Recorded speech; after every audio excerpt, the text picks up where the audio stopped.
So yun guys, so welcome back again sa ating video ngayon is pag-uusapan natin yung latest feature ni Meta for Facebook Lite. So bali nag-release na si Meta ng bagong feature, so bali matagal ko na ito napansin and medyo na pending lang yung upload ko kasi masyadong busy and maraming ginagawa. So yun, so pwede na nasa yung screenshot na kinuha ko ng mga nakarang araw. So ito yun.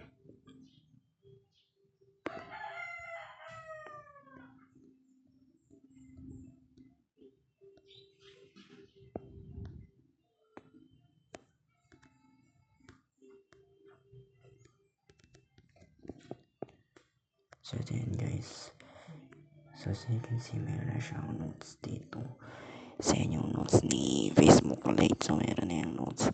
Ang kaiba lang nito sa Messenger guys is hindi nagdi-display yung mga notes na merong yung mga merong music.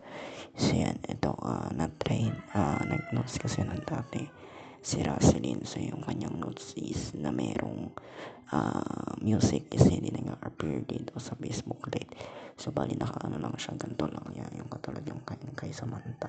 Ganyan lang ang itsura once na nag-post na notes yung user na walang na mayroong music. So ganun yung nangyari kay Roselyn dito. So yan, nag-post siya ng notes, and then ganito din ang iwan niya once na gusto niya mag-post ng notes niya. Wala dito yung merong music icon logo.